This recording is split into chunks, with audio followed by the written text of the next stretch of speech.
What does Brandon's resurgence mean to you guys, and what have you seen in him during the weeks he was struggling in terms of how he kept himself afloat? Mossy's been, his attitude throughout this whole season has been nothing but, you know, professional and just great. We all know what he can do. He was just going through kind of a funk. So when he's going well, I mean, it's an unbelievable lift to this offense, and he's a really good hitter. And when he can get his confidence going, just like any hitter, when their confidence is high, they're really gonna take off. So hopefully we can get him continuing to swing the bat well, and it'll be really good for our offense.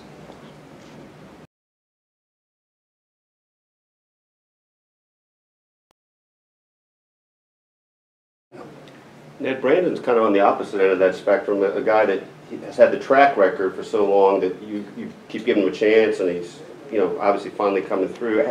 How do you distinguish when you're watching a guy between what you hope he'll get back to be and whether he's really getting there? I mean, because you watch his swing, and for me, he still had bat speed.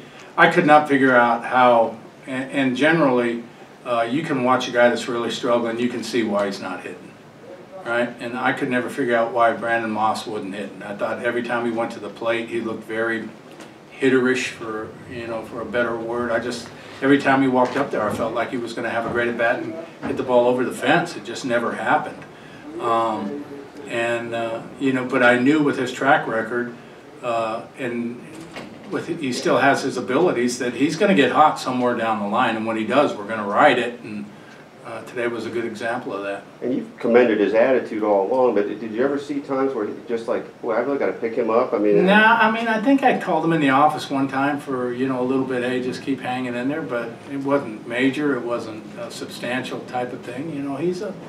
He's a veteran type guy. He's been through the wars, he's been through the ups and downs, and pretty much understands them, but that still doesn't take away from the fact that you want to help your team win, and when you're not helping your team win, it can be frustrating, it can be tiring, and it can be wearing on you. And I think he just got to the point where he said, I'm just going to relax and I'm going to go do my thing, and he got it turned around.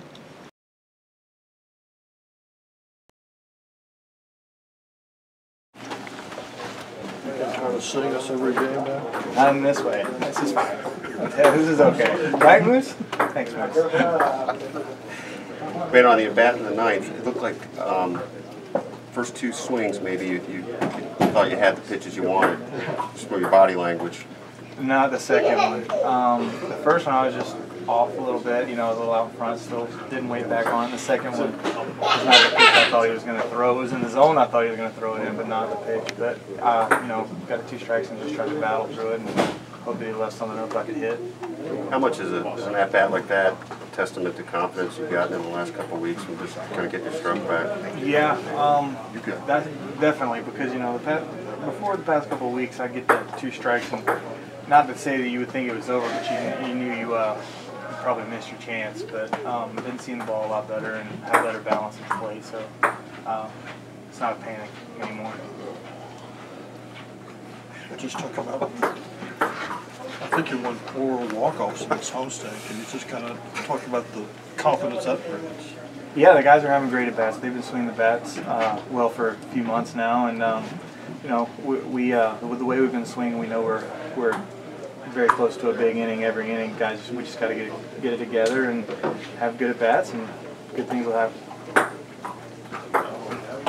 You get a sweep, you get the momentum, head out on the road. What does this mean for you guys? Again, you're still in the Central, we're going to Detroit. Yeah, and we're playing good ball, and got to go play Detroit against some good pitchers, and hopefully keep it going.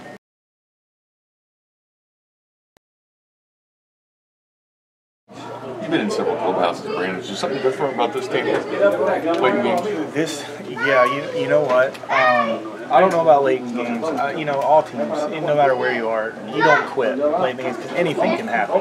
I guess over the course of a season, if you're losing a lot of games, you get to that point where you start losing late, and you might not cash it in, but you might say, "Here we go again." And obviously, this one doesn't do that, but it's just more the mindset. Like we've been so high up, so far down, and so many points of the season.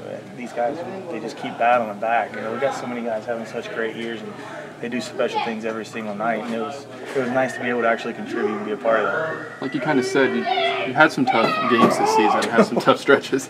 To have this kind of performance, what does that feel like right now? It feels good. Like, I was saying to one of the guys that works here the other night, I just want to contribute. I'm not looking to go out here and have my best year ever. I'm not looking to go out here and hit 300 or hit 40 home runs. I just want to contribute. I want to be a part of this team, and I know that if I can play to anywhere close to what I'm able to play, and I can be a big part of this team, I can pick up some things that, when guys aren't having the best night, that might be a night where I'm having a good night. But the way it's been going, I haven't been there for the team, and that's what weighs on me.